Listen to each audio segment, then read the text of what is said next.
Glória a Deus, glória a Deus. Semana passada nós estivemos aqui falando um pouquinho e nós colocamos um nome na ministração, que é Quem Sou Eu? E nós falamos um pouquinho sobre essa questão da identidade. E quando eu falo quem sou eu, e de tudo aquilo que envolve essa pergunta, eu me lembro de um objeto. E eu não sei porquê, mas Deus sempre faz isso comigo. Às vezes eu vou falar de alguma coisa, vem uma imagem. E geralmente é uma imagem natural para explicar algo que é espiritual. E quando eu falo disso, vem uma imagem de um GPS na minha cabeça. Porque o GPS ele tem um objetivo. O objetivo de um GPS é levar a gente a algum lugar. É a gente sair de onde nós nos encontramos e chegar em algum lugar. Então tem um destino. Eu sei que você tem um destino. Cada um que está aqui tem um objetivo, tem um alvo. Se você conseguiu sair da sua cama nessa manhã, por mais simples que seja esse alvo, ou talvez mais complicado ou mais grandioso que seja, você tem um alvo, há um objetivo de vida. Talvez você transferiu o seu objetivo para a vida de alguém. Então você está vivendo o sonho de alguém, mas contribuindo com aquele alguém naquele sonho. Mas existe algo que de alguma forma te impulsiona. Então você quer chegar em algum lugar. E o GPS ele tem essa função, ajudar a gente a chegar no destino. Só que para a gente chegar nesse destino, você precisa duas coisas, você precisa falar. Na verdade é três coisas que você precisa falar para o GPS. Primeiro, quem é você? Você é um carro, ou é um ônibus, ou um avião, ou você é uma pessoa que vai sair a pé para o destino. Porque dependendo daquilo que é você, ele vai te traçar uma rota, um caminho. E a segunda pergunta que o GPS faz para a gente é onde nós nos encontramos. Ele precisa saber onde você está. Se você não tiver com sinal de satélite e você não informar onde você está, ele não vai conseguir traçar a rota. Porque talvez ele sabe quem é você, ele sabe qual é o seu destino, mas ele não sabe onde você se encontra. Como é que ele vai trazer uma rota se não sabe onde você se encontra? E hoje eu queria falar exatamente sobre isso. E o nome dessa ministração eu dei como Examine-se a si mesmo, baseado em 1 Coríntios 11, 28, que é um trecho, um versículo que retrata aquilo que daqui a pouco nós vamos fazer, participar da ceia. Está narrada justamente quando o apóstolo Paulo estava ensinando à igreja aquilo que significava a ceia. Porque a gente precisa nos examinar, a gente precisa saber onde nós nos encontramos. Você já sabe quem você é. Você já recebeu da semana passada. Se você não assistiu, nós, graças a Deus, a gente tem as palavras no Facebook, assista. Porque você tem uma identidade. Você nasceu para ser algo em Deus, com um objetivo claro. Você não é pouca coisa. Você é filho do Altíssimo. Só que a gente precisa entender agora se a gente está vivendo isso como sendo filho do Altíssimo ou não.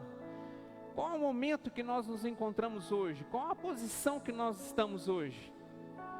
Só para a gente saber isso, a gente precisa examinarmos a nós mesmos. Não tem como a gente prosseguir sem nos examinarmos. E quando nós examinamos, é uma bênção tão grande, quando você verdadeiramente faz o seu coração, que você consegue examinar o que você tem de resultado hoje, daí você já começa a entender aquilo que você precisa fazer para que você possa mudar e atingir seus objetivos. Quando a gente não se examina, é como se fosse um barco, um navio que perdeu totalmente a comunicação com satélite, com qualquer outra coisa, e está navegando à deriva. Está navegando, mas não sabe aonde vai chegar. Porque não sabe aonde está. Não sabe se vai para a direita, não sabe se vai para a esquerda. E infelizmente, muitas vezes, o diabo ele é astuto, ele é sujo. O diabo ele fica impedindo a gente de a gente poder nos confrontarmos, porque o examinar é um confronto. Porque talvez quando você for examinar o homem que você tem sido, o marido que você tem sido, o pai que você tem sido, o filho que você tem sido, o funcionário que você tem sido, o patrão que você tem sido, você não vai gostar de ver. Já quando você avalia-se a si mesmo, Talvez você vai chegar e falar, nossa, eu estou errado. Eu tenho muita coisa que eu preciso mudar. E para a gente se avaliar, a gente precisa saber qual peneira que a gente vai passar. Porque eu poderia dizer assim, um homem acabou de cometer um homicídio em algum lugar, matou alguém por ódio. Daí eu poderia olhar na peneira desse homem, olhar a minha vida. Daí eu vou dizer assim, nossa, eu estou bem, eu nunca matei ninguém, e nunca jurei ninguém de morte. Quem está ruim é ele. Olha a postura que ele teve diante de uma dificuldade, diante de uma lutinha, ele foi lá e tirou a vida de alguém. Então a minha peneira está errada. Eu estou querendo passar numa peneira muito larga, que não vai trazer mudança na minha vida. Então a gente precisa saber qual é a referência que nós vamos usar para que a gente possa olhar a nossa vida e nos examinar a nós mesmos, para saber o que nós precisamos fazer para ter uma vida mudada e transformada. Daí tem um homem na palavra de Deus que ele usou a peneira, que é a peneira mais fina que existe. Ele usou Jesus. O apóstolo Paulo, num trecho da palavra, ele diz assim, ó: sede meus imitadores, como eu sou de Cristo.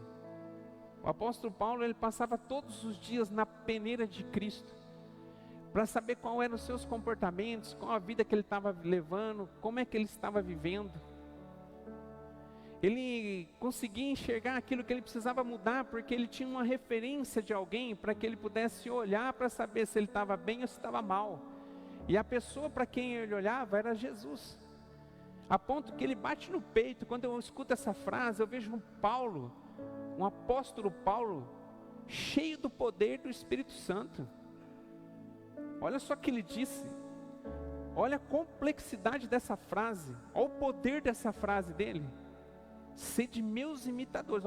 Olha para mim, porque eu estou olhando para Cristo. É como se ele dissesse assim: se você não consegue olhar para Jesus, olha para a minha vida, porque a minha vida reflete Jesus. Eu abro mão de muitas coisas. Eu passo todos os dias na peneira, para saber se eu estou bem ou se eu não estou bem. Eu direciono a minha vida para viver aquilo que Cristo foi. Uma peneira muito fina. E infelizmente, na história da nossa vida, muitas vezes a gente acostuma com a vida que a gente está levando. Eu lido com gente faz mais de 20 anos, com pessoas. E eu vejo isso. Pessoas se acostumando com o cheiro mau.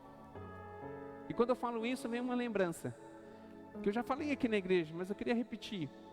Por alguns anos eu trabalhei num curtume, numa indústria de couro. Gente, eu não sei se você já passou perto de uma indústria de couro, mas o cheiro é insuportável. É cheio de carniça.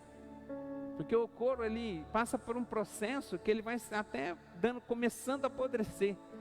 Chega aquela carne podre. O couro está bom, mas a carne que está grudada no couro está toda podre. É um cheiro horrível que impregna.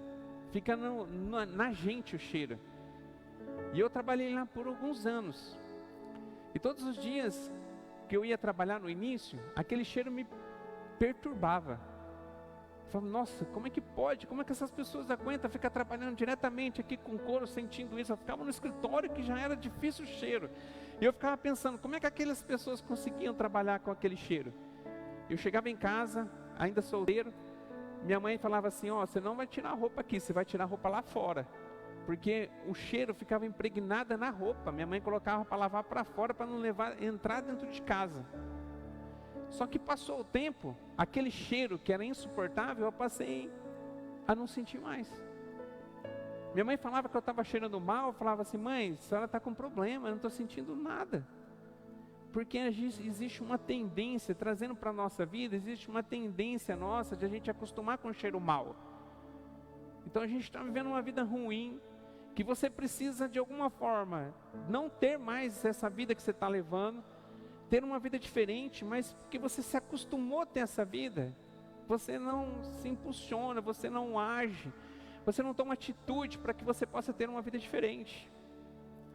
Daí vive uma vida precária, talvez deixando a prova, perdendo até mesmo a sua salvação pelo estilo de vida que talvez você está vivendo. ou talvez não tem nada a ver com a salvação, está garantida. Mas a promessa de Deus, de você viver uma vida que é abençoada, de as pessoas poderem olhar para você e ver um testemunho vivo, porque Jesus chamou a gente, se a gente fosse resumir o chamado de todo mundo, é de a gente ser testemunhas, é de a gente, através da nossa experiência em Deus, ter uma revolução na nossa vida, a gente viver de forma diferente, a ponto que as pessoas possam reconhecer Cristo em nós. Talvez pela misericórdia do Senhor, porque você realmente decidiu viver uma vida em Cristo, aceitou Jesus como Senhor e Salvador. Nós não estamos falando nem questão da salvação, mas talvez você tenha sido um servo infiel, e eu não sei você, mas quando eu chegar lá no céu, eu quero ouvir essa frase: servo bom e fiel. Eu quero ouvir essa frase, e que em nome de Jesus você possa ouvir essa frase. Só que tem coisas que talvez você vai precisar mexer, vai precisar mudar. Eu escolhi essa parábola para que a gente possa entender a diferença que existe naquela pessoa que consegue olhar para suas limitações, reconhecer os seus erros e começar a ter uma vida diferente, e buscar ter uma vida diferente, e aquela pessoa que não quer olhar para os seus erros, e talvez ela só olha pelas suas qualidades, que eu sei que todo mundo aqui tem. Por mais difícil que você esteja vivendo a sua vida, por mais longe que você possa estar vivendo do Senhor, eu posso dizer que cada um aqui, com certeza, sem medo de errar, existe uma qualidade na tua vida. Mas será que quando a gente colocasse na tua vida essa qualidade, colocar os defeitos que a gente precisa mudar, nossas atitudes, de pôr na balança, para onde pesa? Porque talvez você tenha qualidade, mas o peso de algo que você precisa mudar é muito grande. E eu escolhi essa parábola, eu queria que você lesse comigo, que está em Lucas capítulo 18, a partir do verso 9. É a parábola do fariseu e do publicano. Olha a diferença desses homens, o fariseu e o publicano. Lucas capítulo 18, verso 9 ao 14. Diz assim a palavra: e disse também essa palavra a uns que confiavam em si mesmos, crendo que eram justos, e desprezavam os outros. Daí Jesus contou essa parábola, dizendo: 2 homens subiram ao templo para orar, um fariseu e o outro publicano. O publicano era aquele que era povo judeu, só que ele trabalhava para o Império Romano. Ele era responsável de pegar os impostos, recolher os impostos. Era tido como um traidor no meio do povo, porque é aquele que se rendeu a Roma, porque ele tinha que fazer a cobrança dos impostos para Roma diante do povo de Deus, um homem mal visto. E tinha o fariseu, que era um homem religioso, era um homem que fazia suas orações e tinha todo um relacionamento, entre aspas, com Deus. E o fariseu, estando em pé, orava consigo desta maneira. Olha a oração dele: ó Deus, graças te dou, porque não sou como os demais homens, roubadores, injustos e adúlteros, nem ainda como este publicano. Jejuo 2 vezes na semana, dou os dízimos de tudo quanto possuo. O publicano, porém, estando em pé de longe, nem ainda queria levantar os olhos ao céu, mas batia no peito dizendo: ó Deus, tem misericórdia de mim, pecador. Digo-vos que este desceu justificado para sua casa, e não aquele. Porque qualquer que a si mesmo se exalta será humilhado, e qualquer que si mesmo se humilha será exaltado. Irmãos, 2 tipos de pessoas, os 2 eram pecadores. E eu posso dizer com toda a propriedade, nós que estamos aqui, as pessoas que estão em casa, nós somos todos do mesmo balaio, e todos nós, infelizmente, pecamos. A palavra de Deus diz que se alguém dizer assim, que não tem pecado, ele já é um pecador, ele é mentiroso, porque porque todos nós pecamos. Mas Deus, na infinita misericórdia dele, deu para a gente o caminho de quando nós pecamos, como que a gente pode consertar. E aqui tinha dois homens que eram pecadores, os dois eram pecadores. Mas tinha um homem que ele não conseguia se avaliar. Ele só avaliava pelas coisas, pelas qualidades. Mas ele tinha um defeito muito grande, e a palavra de Deus diz que esse homem, de forma alguma, a oração dele chegou até o Senhor. Ele não teve um milagre de mudança, de transformação. Aquela oração que Deus queria ouvir não aconteceu na vida desse homem. Agora, no outro homem, que ele se rendeu, ele falou exatamente aquilo que ele era. Ali naquele lugar, naquela oração que ele estava, no templo, era uma história que Jesus contou, mas que ele identifica isso, representa isso. E ele começa a olhar para aquele lugar, para aquele ambiente, ele começa a se sentir tão pequeno, porque ele, quando foi passar na peneira, não conseguiu passar na peneira daquele lugar. Ele começou a olhar para Jesus e começou a ver que a vida dele estava toda errada. E a Bíblia diz que ele batia no peito e dizia que para o Senhor ter misericórdia da vida dele. E ele estava num ambiente que o Senhor preparou, do qual ele aceitou, um ambiente de mudança, de transformação. Agora, muitas vezes a gente não tem buscado isso. Às vezes a gente até sabe o que a gente precisa fazer, mas nós não fazemos. Irmão, eu queria nessa noite desafiar você, em nome de Jesus, para que o Espírito Santo de Deus possa revelar para você nessa noite aquilo que você precisa mudar. Que nessa noite você possa passar na peneira de Cristo, e que você possa entender quais são as mudanças que você precisa. Eu não sei quais são, mas eu sei que Deus sabe. A Bíblia diz que Davi, um homem segundo o coração de Deus, fez um absurdo.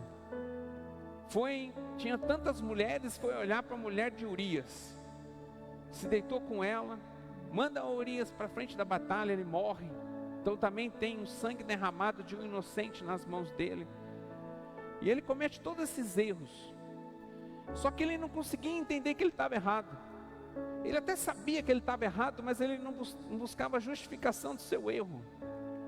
Porque quando a gente sabe que nós estamos errados, irmão, tem o orgulho, você tem que abandonar. Tem muita coisa que você vai ter que deixar. E a Bíblia diz assim, que os humilhados serão exaltados.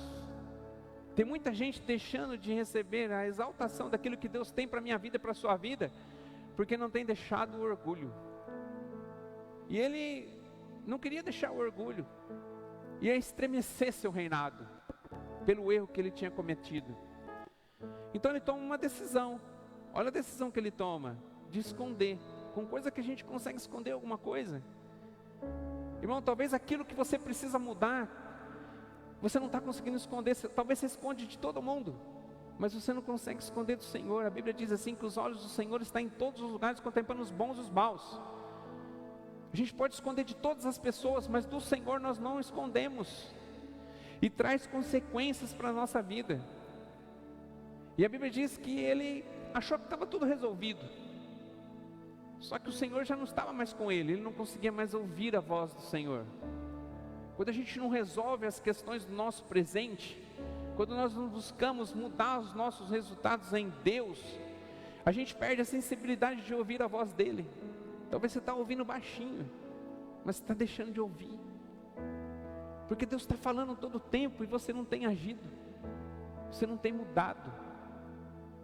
E a Bíblia diz que Deus usa um homem, Natã, que chega até Davi e diz para Davi: Davi, eu tenho algo que você precisa, um profeta. E chega para Davi e diz: Davi, eu tenho algo que você precisa decidir, você precisa tomar uma providência. Eu falo, aqui, vou falar na linguagem François Dantas, amém? Você precisa tomar uma providência, porque existia um lugar, um homem que tinha um cordeirinho que ele tratava como um animal de estimação. E tinha um outro homem que tinha vários, tinha um gado, tinha muita coisa.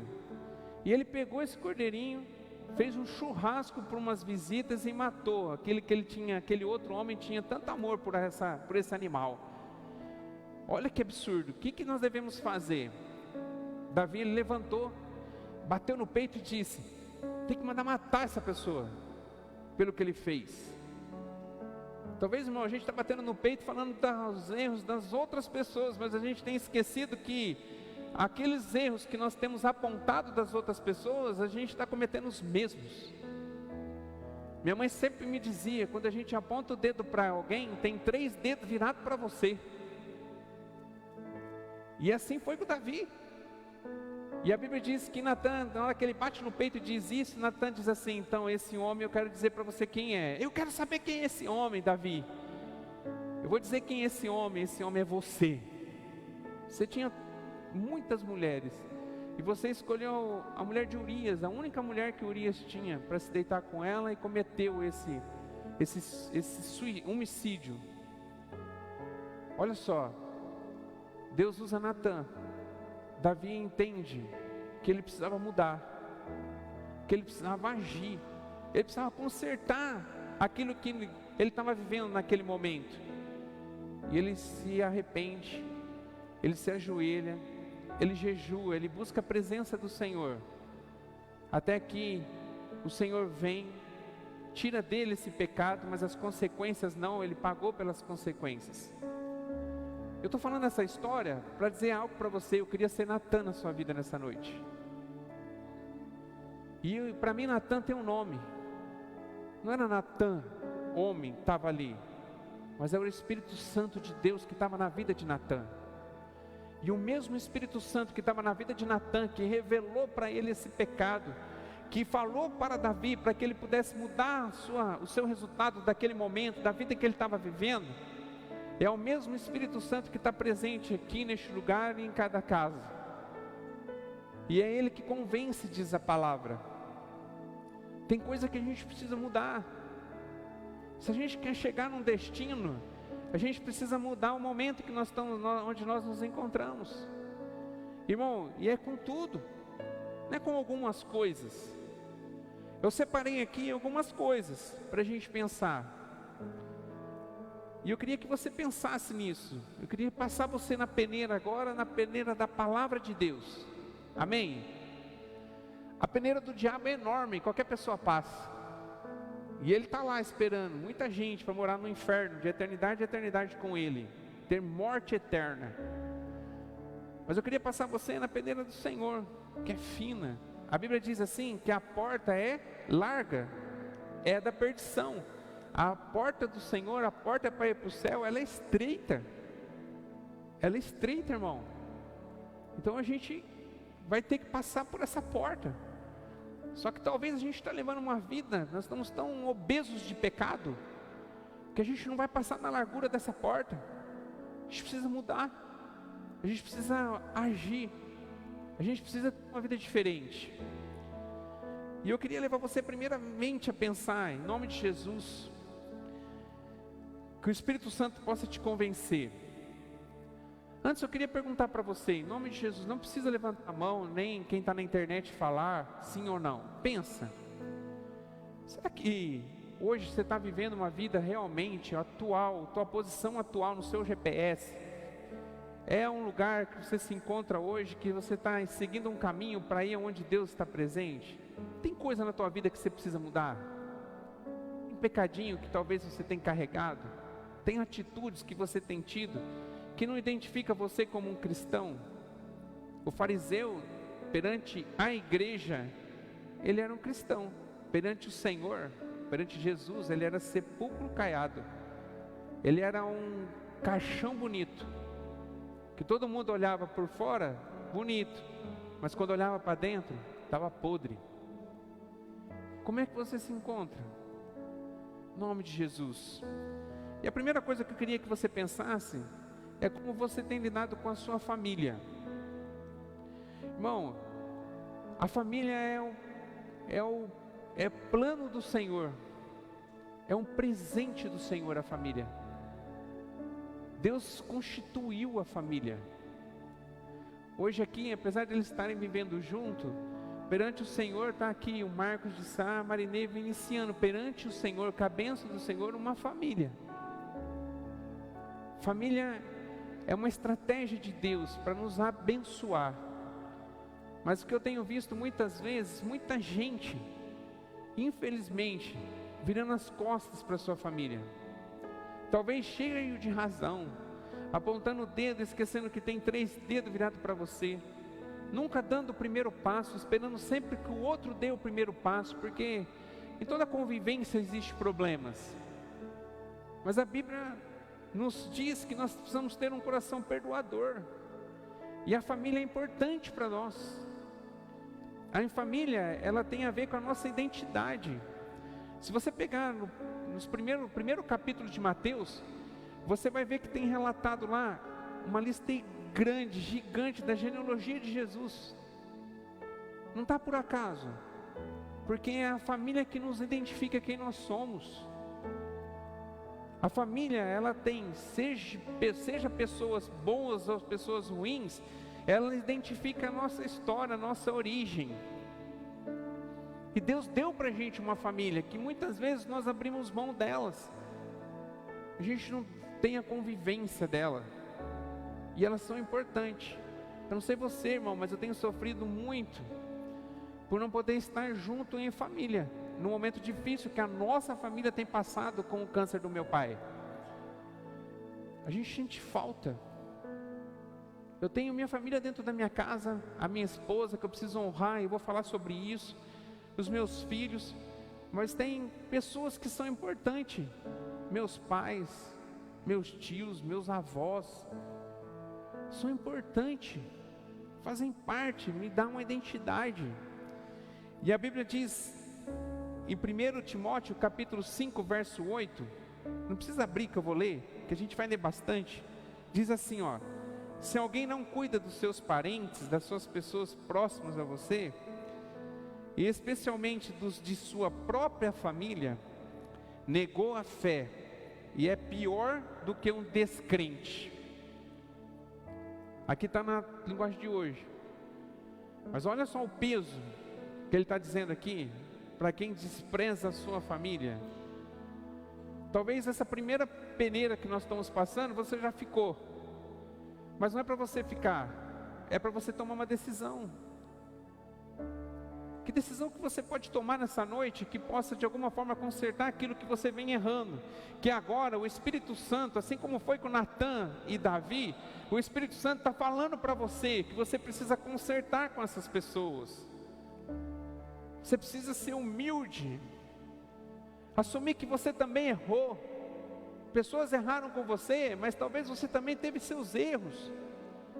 E quando você decide perdoar, para você poder estar junto de novo com essas pessoas que são especiais, simboliza que você está rasgando toda a nota promissória que você guardou, que aquela pessoa estava te devendo por aquilo que ela te fez.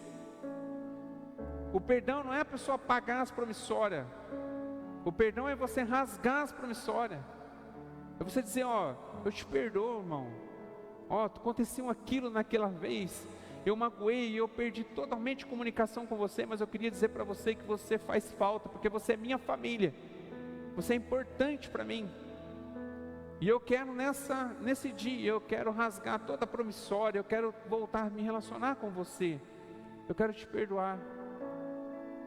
Irmão, isso é forte.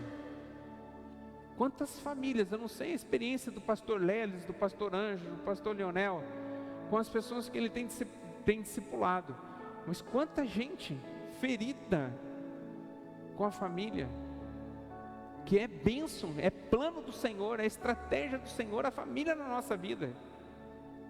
Eu tive uma experiência, já contei aqui para a igreja, com meu cunhado, que eu fiquei 6 meses sem olhar na cara dele, nem visitar meu pai por conta dele.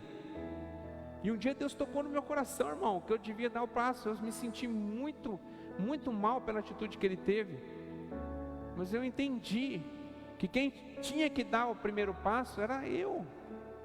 Eu preciso. Quem precisava do perdão e desvincular toda aquela mágoa que estava acabando comigo, muitas vezes tirando o meu sono, era eu. E um dia eu decidi, fui e falei tudo para ele, daquilo que eu estava guardado dentro de mim, e no final eu liberei perdão para ele, a gente se abraçou e chorou muito.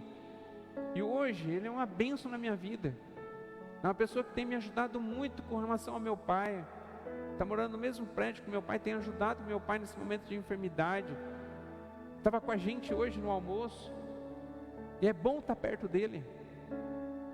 Mas eu perdi isso porque eu achava que estava cheio de razão. E talvez você está achando que está cheio de razão. Dá o primeiro passo, irmão. Dá o primeiro passo. Vamos seguir. Vamos apertar um pouquinho mais. Com relação aos nossos pais. A Bíblia diz que nós precisamos honrar os nossos pais. Quantas pessoas, por uma atitude que o pai fez errado, e pode ter sido um ato gravíssimo, tem quebrado esse vínculo de paternidade e maternidade. Talvez você tenha uma ferida enorme no seu coração por aquilo que você viveu ou pela experiência que você teve dentro da sua casa com seu pai e sua mãe. E isso te fere. Talvez você está nos ouvindo hoje, pela internet ou aqui, quando a gente fala que Deus é pai, você sente mal, porque você já lembra daquilo que foi teu pai na tua vida, do que a paternidade talvez fez mal para você, o que era para te cuidar, para te proteger, de repente foi alguém que te feriu, te maltratou, e você carrega essa ferida. Eu tenho uma palavra para você. A Bíblia diz assim, que em Efésios capítulo 6, verso 1 a 3, na verdade ele fala sobre um mandamento, o apóstolo Paulo, e ele diz assim: filhos, obedeçam aos seus pais no Senhor, pois é justo. Honra teu pai e tua mãe, e este é o primeiro mandamento com promessa, para que tudo te corra bem e tenha longa vida sobre a terra. Irmão, você já pensou a complexidade e o peso espiritual que existe sobre essa passagem? Está dizendo assim, para que você possa ter seus anos prolongados sobre a terra. Se você deseja viver bastante tempo sobre a terra, com saúde, porque ele fala aqui, para que vá bem, para que as coisas corram bem, e seja prolongado os seus dias sobre a terra. Então são os dias não de tristeza, dias bons. Existe algo que você precisa cumprir, porque é um mandamento, é uma ordem, que é honrar o pai e a mãe. Ele não diz aqui, honra teu pai e tua mãe, que foram bons para você. Honra teu pai e tua mãe. Eu não consigo não falar, Matilde, eu vou falar de você. Posso? A Matilde me ensinou muito. A mãe dela faleceu faz poucos dias. E a história de vida da Matilde com a mãe, a relação com a mãe é uma relação muito difícil. A mãe foi uma pessoa muito difícil e trouxe umas feridas que talvez até hoje estão cicatrizando dentro dela. Mas até o último dia de sopro de vida da mãe dela, ela cuidou dela na sua casa. Ela deixou de tudo. Ela viveu 100% do tempo destinado à mãe. A mãe teve Alzheimer e ela foi morrendo devagar. E todos os dias estava lá a Matilde, cuidando da mãe. Gente, Alzheimer é uma doença muito triste. Quantas vezes que a mãe nem reconhecia a Matilde, nem sabia onde ela estava. E a Matilde estava lá com amor, cuidando, zelando pela vida dessa mãe. E eu estou falando aqui, eu tenho propriedade para dizer disso, porque eu sei o que acontecia na casa dela junto com o Nilton. Honrou. Ah, mas ela não teve uma mãe boa, que talvez nem merecia. Se fosse olhar por merecimento, não merecia o tamanho amor que a Matilde colocou sobre a vida da mãe nos últimos dias. Mas é uma ordem, e ela honrou, ela amou. Sofre até hoje pela perca da mãe. E a gente? Como é que a gente tem sido? Talvez tenha um pai pedindo, que cometeu erros, mas que reconhece os seus erros, está esperando você, filho, dar o primeiro passo. Talvez os seus resultados não estão sendo bons, porque tem uma promessa aqui, tem um mandamento que você não tem obedecido. Hoje o pastor Ângelo lembrou a gente, lá no almoço que nós estávamos, ele lembrou de Isaías 1,19. A obediência traz a bênção. Talvez você não tenha sido abençoado porque você não tem sido obediente. Que atitude você pode tomar hoje para mudar essa história? Libera perdão para o seu pai, para sua mãe. Quantas pessoas que estão lá na casa de recuperação, que estão vendo a gente aqui, que estão passando por tudo que está passando, porque simplesmente não libera perdão para o pai ou para a mãe, ou para pessoas familiares, e ficam carregando o peso do passado, porque não colocam em prática uma palavra que é pré-requisito para uma vida cristã, que é perdão. Liberar perdão, rasgar as promissórias, toda dívida ser cancelada. Vou além, porque a Bíblia nos diz, na oração que Jesus nos ensinou, foi o próprio Cristo que nos ensinou, Ele disse que para que nossos pecados pudessem ser perdoados, depende da nossa atitude diante daqueles que pecam contra a gente. Então, da mesma maneira em que nós praticamos o perdão, vai ser a mesma maneira que o Senhor vai praticar o perdão com a gente. Talvez você está buscando o perdão de Deus e não sente paz para receber o perdão dEle. Talvez até gerou arrependimento no seu coração, mas você não consegue receber a paz diante do que você fez. E hoje o Espírito Santo está aqui, e eu sei que Ele vai estar te incomodando, e é para te incomodar, irmão, porque quando nós examinamos a nós mesmos, nós somos incomodados e gera mudança na nossa vida. Não dá para a gente continuar vivendo uma vida como um fariseu. A gente precisa viver verdadeiramente o Evangelho. E aí o Senhor está pedindo para que você possa fazer simplesmente, para que você possa receber o perdão, você possa perdoar. Que atitude você pode tomar hoje para mudar a sua história com relação aos seus pais? Colossenses 3:20: Filhos, obedeçam seus pais em tudo, pois isso agrada ao Senhor.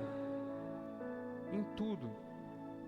Qualquer coisa que teu pai falar, desde que não fira, não seja algo que está gerando pecado, não quebra princípios da palavra, obedeça, porque é teu pai, porque é tua mãe.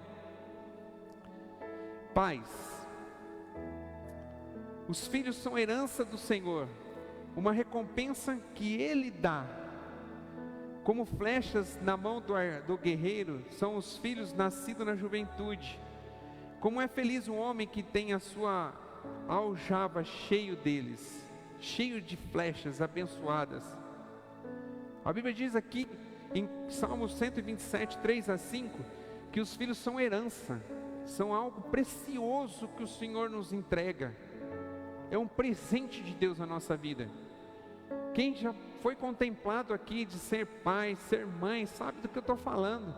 É um presente de Deus para a gente, mas é um presente que vem consigo uma responsabilidade de nós podermos cuidar dos nossos filhos. Como é que é a tua posição atual hoje com relação à paternidade? Você tem sido pai, você tem sido mãe verdadeiramente dos seus filhos? Você tem pago o preço da correção? Sabe o que eu tenho visto? Pais que terceirizaram a educação dos seus filhos, não confrontam mais os seus filhos, porque o difícil, irmão, é você chegar para o seu filho e dizer um não para ele, porque ele merecia um não diante daquilo que ele estava pedindo, e explicar por que você está dando esse não. O difícil é você chegar em casa cansado, e você abrir mão do teu descanso para você estar se dedicando ao momento para estar com seus filhos. Isso é o difícil. Agora, o que a gente tem visto? Uma terceirização. Coloca o filho lá na internet ou na frente de uma televisão, que ele não vai incomodar ninguém. Só que ele está sendo criado por quem? Pela Rede Globo? Por um youtuber da vida? Quando na verdade a herança não é deles. A herança que Deus deu é minha, é sua, que é os nossos filhos. A Bíblia diz em Provérbios 22:6: Instrui o menino no caminho que deve andar, e até quando envelhecer não se desviará dele. Qual que é o papel de instruir? A gente tem visto pais que têm brigado com os filhos da escola, e às vezes quando a gente estava com as salinhas funcionando aqui, graças a Deus isso não tem acontecido, mas já aconteceu na minha vida cristã, dentro de igreja. Às vezes o pai e a mãe reclamando porque os filhos não estão sendo discipulados, ou não têm tido tanta matéria, ou tanta bagagem para que elas possam receber a palavra. Quando que na verdade a responsabilidade de ensinar a palavra não é da salinha. Aqui a gente separa para que eles possam ter um tempo com a palavra. Mas quem tem que ensinar todos os dias a palavra? Os pais. Sábado eu fui apresentar uma criança. E a minha palavra quando eu vou apresentar uma criança ao Senhor é essa. É o momento de apresentar, é uma aliança como a gente fez aqui no casamento, da aliança do casamento, é uma aliança que os pais fazem com o Senhor de cuidar dos filhos e de levar os filhos a ter o entendimento da palavra. Só pais, que não é simplesmente com palavras, você dizendo, é através das suas ações. Que pais que a gente tem sido? Qual o testemunho que os seus filhos têm visto dentro da sua casa, diante do pai que você tem sido, da mãe que você tem sido? Como é que vocês resolvem os seus conflitos? O filho está vendo, está seguindo você. Como é que você é? Qual o linguajar que você tem dentro da sua casa? Qual o respeito que você tem com os seus pais? Porque é a forma que ele vai aprender para saber como eles vão te respeitar. Pais, maridos, marido e mulher, casamento. Efésios capítulo 5, verso 33. Portanto, cada um de vós também ame a sua esposa, como a você mesmo, e a mulher trate o marido com todo respeito. Colossenses capítulo 3, verso 18 e 19. Mulheres, sujeitai-vos cada uma a seu marido, como convém a quem está no Senhor. Maridos, ame cada um a sua mulher, e não trate com amargura. Colossenses 3, 18 e 19. Você maridos, ame cada um a sua mulher, assim como Cristo amou a igreja. Irmão, vou fazer um parênteses. Dá para ter uma ideia aqui da responsabilidade que nós temos, maridos, com relação à nossa esposa? Olha a comparação com o apóstolo Paulo, tendo o Espírito Santo sobre a vida dele, sendo uma carta que ele escreveu para quem estava em Éfeso, que é para nós hoje, porque a palavra de Deus se renova. Olha a intensidade do amor que nós maridos devemos colocar sobre as nossas esposas. Amar as nossas esposas como Jesus amou a igreja. E sabe o que o amor de Jesus pela igreja fez? Você sabe, Ele deu a sua própria vida. Marido, você está disposto a dar a sua própria vida pela sua esposa? Daí você pode dizer assim: pastor, mas você não conhece minha mulher para falar algo assim. Irmão, Jesus não olhou para você para entregar a vida dele por você, porque se ele olhasse, ele não entregava. Se ele levasse na balança dele, quem é você, para quem eram aquelas pessoas, para quem somos nós hoje, para ele se render na cruz, o milagre da crucificação e depois da ressurreição não iria acontecer, se isso fosse levado em conta. E o texto continua, e ele diz assim: e entregou-se por ela para santificá-la, tendo-a purificado pelo lavar da água mediante a palavra, e para apresentá-la a si mesmo como igreja gloriosa, sem manchas, nem ruga, ou coisa semelhante, mas santa e inculpável. Da mesma forma, os maridos devem amar cada um a sua mulher, como a seu próprio corpo. Quem ama sua mulher, ama a si mesmo. Além do mais, ninguém jamais odiou o seu próprio corpo, antes o alimenta e cuida dele, como também Cristo faz com a igreja. Olha só, irmão, o grau de comprometimento que existe nessa relação marido e mulher. Mulheres, do mesmo modo, da mesma maneira, mulheres, sujeitai-vos cada um a seu marido, a fim de que, se ele não obedece a palavra, seja ganho sem palavras. pelo procedimento da sua mulher, observando a conduta honesta e respeitosa de vocês. 1 Pedro 3, 1, 2.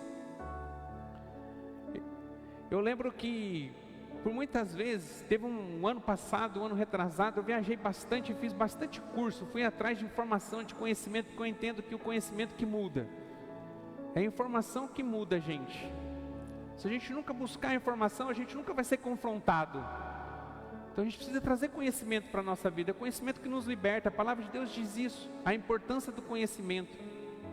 A gente vê em vários momentos Deus falando que o povo padecia, sofria por falta de conhecimento. E eu lembro que muitas vezes eu era confrontado como marido, como homem dentro de casa.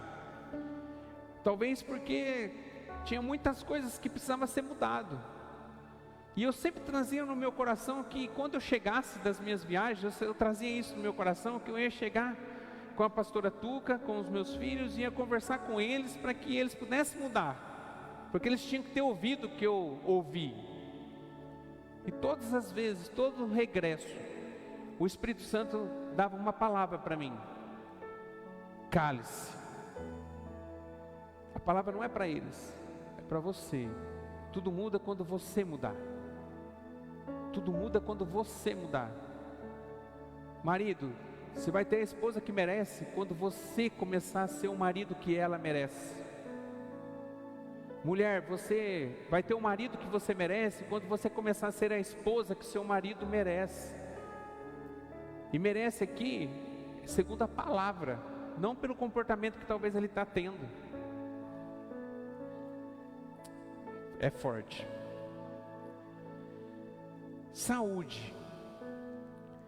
A Bíblia diz, em 1 Coríntios capítulo 6, verso 19, ele diz assim: acaso não sabem que o corpo de vós é santuário do Espírito Santo, que habita em vocês, que lhes foi dado por Deus, e que vocês não são de vocês mesmos? 1 Coríntios 6, 19. Olha só o que está dizendo, que o nosso corpo, ele é templo do Espírito Santo. O que você tem feito hoje? Você tem cuidado, zelado pelo teu corpo? Será que o Espírito Santo gosta de receber fumaça quando você se rende a um cigarro, a uma droga, a uma bebida, a uma medicação controlada que talvez você está tomando de forma não instruída por um médico? A forma que você se alimenta, a forma que você zela e cuida do seu corpo. Irmão, agora eu posso falar sobre isso. Há 60 dias, eu e a pastora Tuca, nós decidimos entrar numa dieta, porque meu corpo não era templo do Espírito Santo.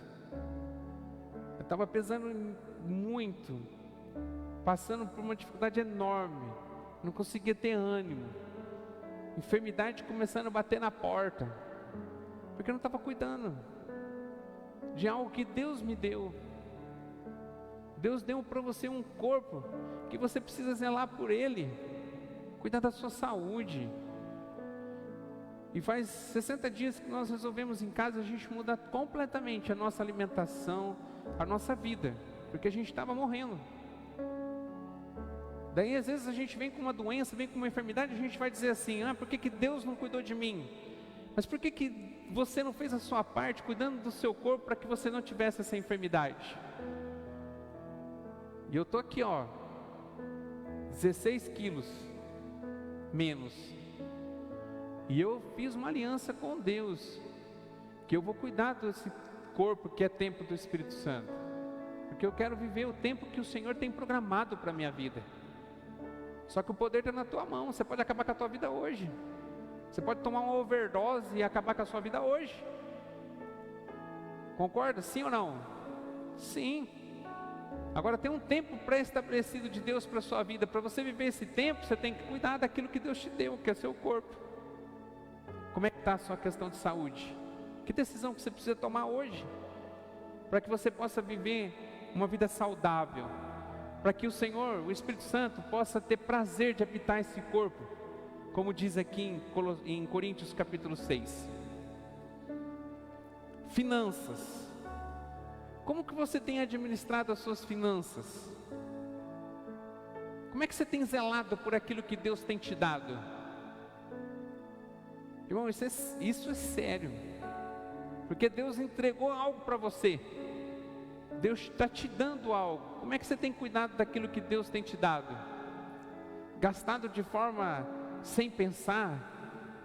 Talvez você não consegue nem andar nessa Avenida Goiás aqui, porque você vai passando ali, os cobradores vão tudo atrás de você, gastando o que não tem, não conseguindo administrar aquilo que Deus tem te dado.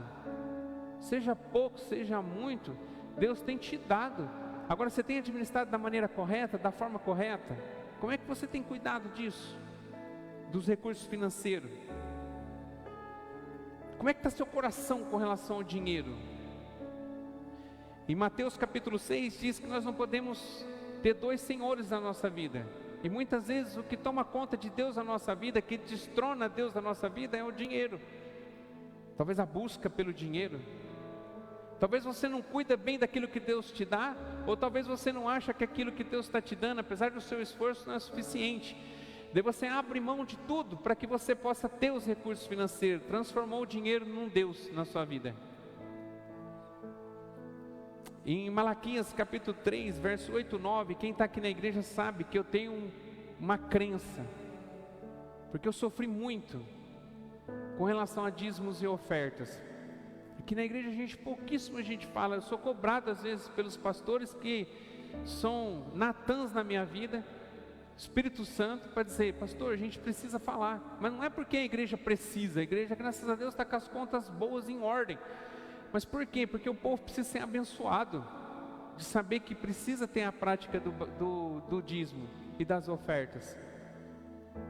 Em Malaquias 3, 8, 9 diz sério, é grave. Eu não estou nem falando da promessa, porque tem muitos pregadores que vão falar para você: entrega seu dízimo, porque tem uma promessa que o Senhor vai abrir as janelas do céu. Amém, é bênção. Existe realmente uma promessa quando você é fiel dizimista. Mas também existe uma maldição para aqueles que não são. E isso, hoje, na hora que eu estava pegando os textos, Deus falou muito comigo. Mês passado, eu sempre deixo para entregar meu dízimo no último dia do mês. No último dia do mês eu entrego, porque eu recebo não num dia, eu recebo na empresa vários dias. Eu tenho comissão, eu tenho um valor de uma empresa, eu trabalho para várias empresas, não é só para uma, é para um grupo, mas que tem várias empresas. Então eu junto tudo que entrou para mim e tiro o meu dízimo. Faço isso no final do mês. O mês passado, no final do mês, foi uma correria enorme. A gente estava com um projeto aqui, lá na firma também. Eu sei que assim, quando eu pisquei o olho, já estava no meio do mês de julho. E quando chegou lá para o dia 15, dia 16 de julho, eu acho que foi mais ou menos isso, semana retrasada, não passada, retrasada, e eu fui me dar por conta que eu não tinha entregue o dízimo. Daí perguntei para a Priscila, e eu olhei no sistema que a gente tem, para saber se eu tinha entregue ou não. E eu entrei na minha conta corrente para ver se eu tinha feito o depósito da conta ou não, e não tinha. Irmão, pensa num dia que eu fiquei mal. Imediatamente eu peguei, adiantei meu dízimo já, que seria para ser pago no dia 31, eu já avaliei mais ou menos quanto que eu ia receber, já paguei adiantado, porque sabe quando deu uma ferida? Eu falei, eu fiquei 15 dias retendo aquilo que não é meu. Daí mandei para a Priscila, eu acabei de fazer do meu dízimo do mês passado, já estou adiantando desse mês, se der uma diferença eu cubro depois, mas eu já quero acertar, porque o peso no meu coração era grande, de saber que eu estava segurando aquilo que não é meu, que um dinheiro que não é meu. Como é que você tem lidado com isso? Trabalho. Em Eclesiastes capítulo 11, verso 6 diz assim, ó: plante de manhã sua semente, e mesmo ao entardecer, não deixe as suas mãos ficarem à toa, pois você não sabe o que acontecerá, se esta ou aquela produzirá, ou se as duas serão igualmente boas. Então, nós temos que ralar, irmão. Infelizmente, a gente tem que dedicar ao nosso trabalho. A gente tem que ser luz, aonde a gente coloca a planta dos nossos pés e também no meio do nosso trabalho.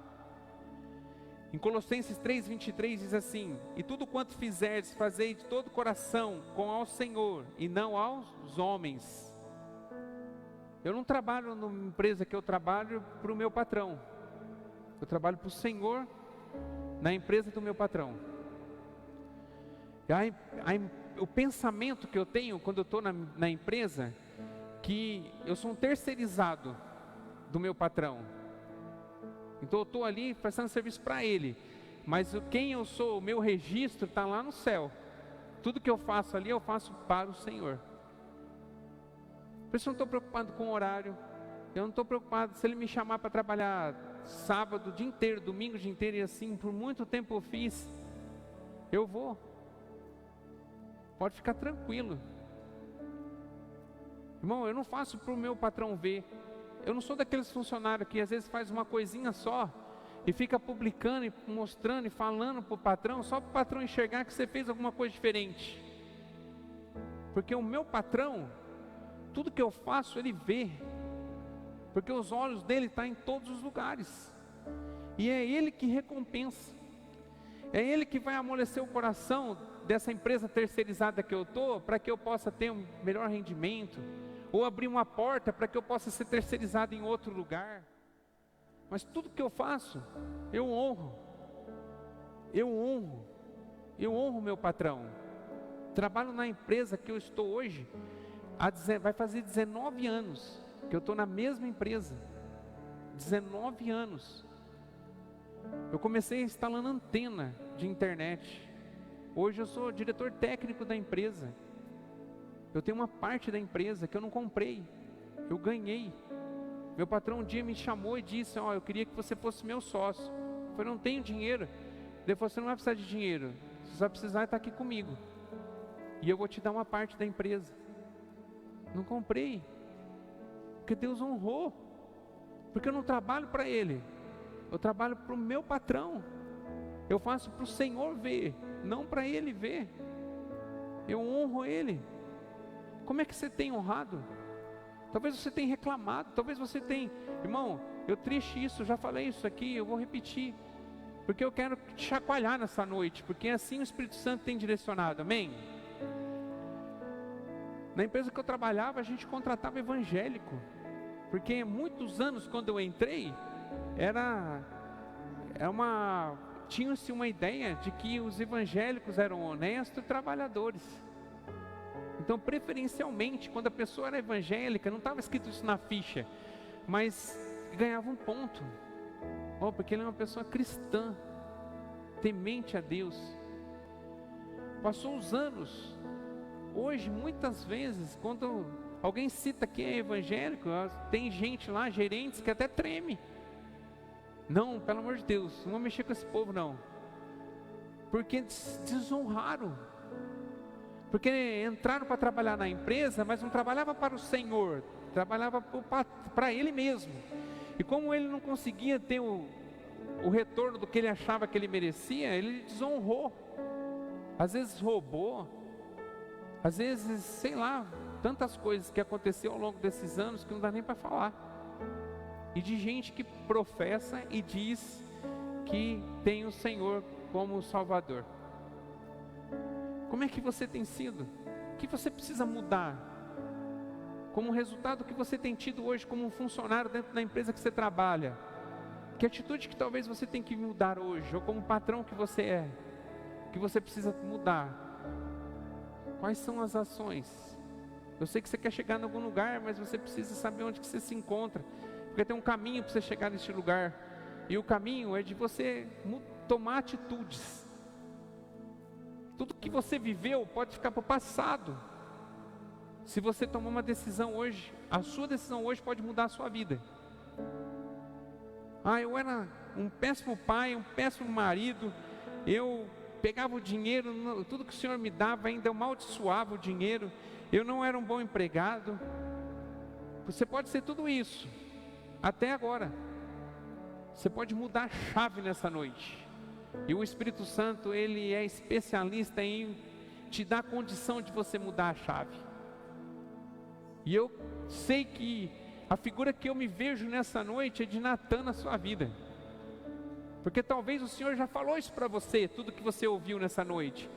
Só que você talvez não deu ouvidos ao Espírito Santo. E Deus está usando a minha vida, assim como eu fui ministrado, para ministrar para você, que você precisa mudar. Em nome de Jesus. Você precisa mudar. A gente poderia ficar a noite inteira. Vou parar aqui. Mas como é que você tem lidado com a sua vida emocional? Quando você escuta um não, que ação, que atitude que você tem? Às vezes de rebeldia, porque você quer que as coisas aconteçam somente do seu jeito. Quando chega uma notícia triste, você já se rende. No lugar de você aprender com as circunstâncias da vida, você amaldiçoa. Por que aconteceu isso? Cadê Deus que não fez isso? Blasfêmia. Como é que você lida com momentos bons da sua vida? Será que você, quando você está nos momentos bons, você se lembra de agradecer a Deus que tem cuidado de você para que você pudesse ter esse momento bom? Ou você vira as costas, talvez nunca mais volta para a igreja, só quando chegar nos momentos ruins que vem aqui de novo bater na porta? Como é que você está lidando com isso? Como é que você está lidando com a sua espiritualidade, com o seu relacionamento com Deus? Somente no domingo, como fariseu? Ou todos os dias você demonstra que existe um Deus dentro de você, que existe um Espírito Santo que habita em você? Você podendo ser, as pessoas poderem ver Jesus através de você, não porque você fala, não porque você ora, mas porque você vive o Evangelho. Porque as suas atitudes demonstram o Cristo que habita em você, o Deus, o Espírito Santo que habita em você. Como é que está seu relacionamento com Deus? Está de perto? O Senhor conhece as suas coisas, o que você tem vivido, os seus fracassos, as suas dificuldades, as suas vitórias, através da sua boca. Porque Ele sabe todas as coisas, mas Ele tem escutado da sua boca. Você tem tido Ele com alguém que você pode compartilhar? Um pai, amigo, amoroso, dedicado. Onde você se encontra hoje? Tudo pode mudar. Seu relacionamento com Deus nessa noite pode mudar completamente. E isso é uma coisa mais linda do Evangelho. Que se eu tomo uma decisão hoje, minha vida, eu começo a receber resultados diferentes a partir de amanhã, a partir de agora, quando eu resolvo mudar. Só que não é fácil. O próprio Cristo disse que no mundo a gente ia ter aflição, mas tem de bom ânimo, aflição. Disse Jesus: eu venci o mundo. Você não está sozinho nessa batalha, você não está sozinho nessa luta. Só que a atitude tem que partir de você. Porque Deus, Ele não arromba a porta, Ele bate. Deus não obriga você, Ele manda. Obedecer é você que decide. O que você precisa mudar? Falei de algumas áreas da nossa vida, mas quais são as áreas que talvez você precisa revolucionar a sua vida nessa noite? Que você precisa mudar nessa noite? Queria convidar você, porque a gente já vai partir para a mesa. E a própria Escritura diz, em 1 Coríntios, que há necessidade de nós examinarmos a nós mesmos. E eu quero entregar uma palavra para você poderosa, que está exatamente nesse texto. Quando o apóstolo Paulo diz, em 1 Coríntios capítulo 11, que ele disse que era para a gente participar da mesa, e na verdade ele está narrando aquilo que Jesus entregou para ele. Ele fala algo tremendo. Abre comigo na tua Bíblia, 1 Coríntios capítulo 11.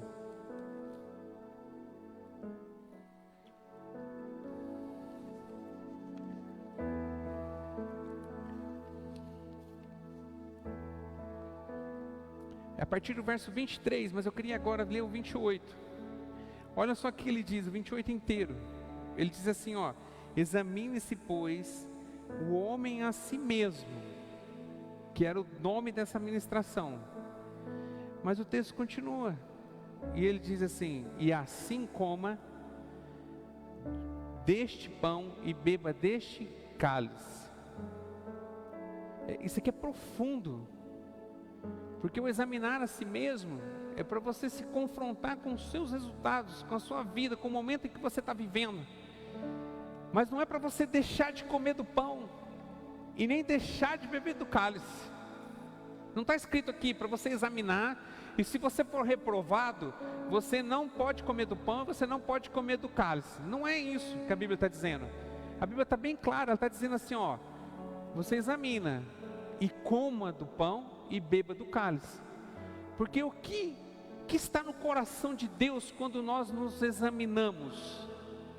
Que o examinarmos, a gente poder pensar na gente, na nossa vida, quando a gente freia a nossa vida para a gente olhar como que nós estamos vivendo e analisar a nossa vida, acontece algo. A esperança do coração de Deus é que o examinar te leva à mudança. Quando Jesus falou isso, ele sabia que a gente ia ser reprovado nessa análise, que teria muitas coisas que a gente não está praticando da maneira que deveria praticar. Mas ele diz, coma do pão, beba do cálice, porque a esperança do coração de Deus é que quando nós nos examinamos, nós mudamos. E hoje o Senhor está colocando isso, a misericórdia do Senhor se renova na nossa vida no dia de hoje, dizendo para mim e para você, apesar de talvez você ter sido reprovado em algum item que nós falamos aqui, e muitos que nós não falamos, mas o Espírito Santo te falou, há chance para a gente, há como a gente poder participar da mesa e comer do pão e beber do cálice, se você decidir mudar, se arrepender. Arrependimento, mudança de atitude, mudança de direção.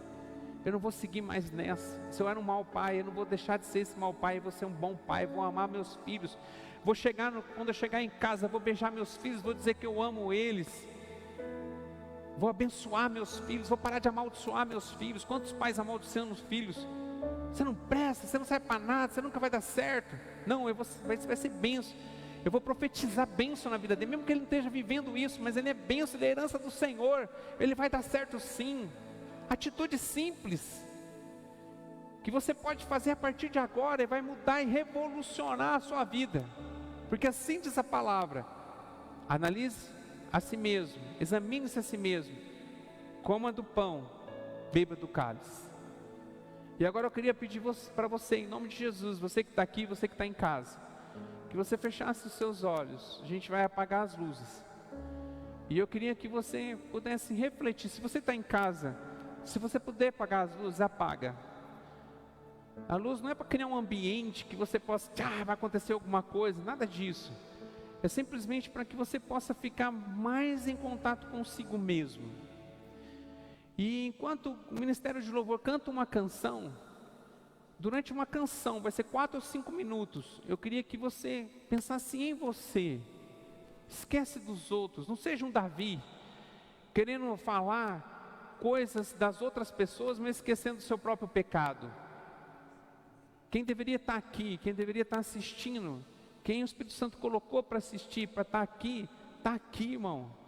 Essa palavra não é para quem não veio, é para quem está aqui, não é para quem não está ligado na internet, é para quem está assistindo. Em nome de Jesus, deixa Deus falar no seu coração, feche seus olhos, em nome de Jesus, aproveita esse tempo agora, em nome de Jesus, em nome de Jesus. Pense em você, avalie você, como filho, como pai, como esposo, como marido, como funcionário, da forma que você administra sua casa, seus bens, da forma que você lida com as suas emoções. Deixa Deus ministrar seu coração.